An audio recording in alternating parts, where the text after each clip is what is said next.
مساء الخير يا ماما. مساء النور يا كمال. ايه اللي مصحيكي لحد دلوقتي؟ ما جانيش نوم يا ابني، قلت نبص في شويه الورق اللي عندي دول. ايه ده؟ دي صورتي وانا صغير؟ مع اني كنت فاكر ان انا اتولدت بشنب. اول مره اشوف نفسي من غير شنب. اسم الله عليك، طول عمرك قمر. وايه دي؟ دي شهاده الاعداديه والابتدائيه كمان. انت ما بترميش حاجه من حاجتي؟ ابدا يا حبيبي.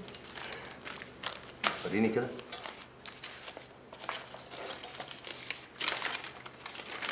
ايه الورقه دي؟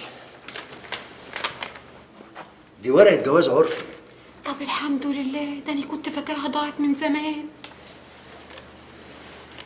ده مكتوب فيها اسم ابويا.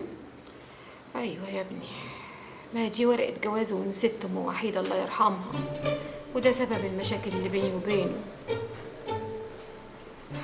ماما، ما تحكي لي الحكايه دي. انت كل مره تحكي لي حته وتسكتي.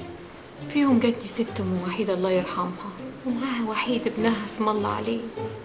كان عنده كده يجي سنتين. جات لي وقالت لي انها مراته وان ده ابنه، وادتني الورقه دي وجرت.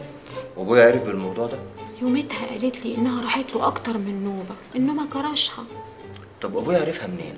كان عنده شغل في بورسعيد كتير، وكان بيعوق هناك. الظاهر كده والله اعلم اتعرف بيها هناك، وضحك عليها وقام متجوزها عرفي. طب وانت عرفت منين ان ده خطه؟ اصل لما حصل كده بعت لابويا يجي، هو اللي عرف خطه. اصل ابوك غلطاته كتير في الكتاب. وجدي عمل ايه معاه ساعتها؟ واجهه، لكن ابوك انكر وحاول ياخد منه الورقه. ابويا رفض ابدا انه يديله الورقه، وقال له لازما تعترف بالولا. ابوك ما رضاش ومشى. وبعدين اتشعللت المشاكل بيني وبينه، وانا ما كنتش طايقاها اصلا. وقتها اتجوز ست ام يوسف عليا،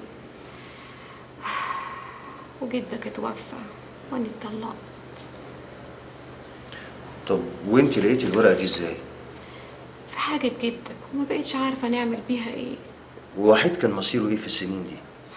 ابوك الله لا يسامحه بقى، رماه في ملجأ.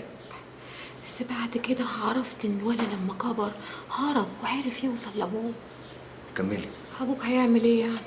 طرده وكرشه وضربه، بس الولد ايه ما سكتش، عمل له لبش ومشاكل.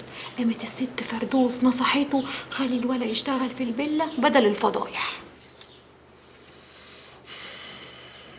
طب وانت شايفه يا ماما ايه اللي ممكن نعمله بالورقه دي؟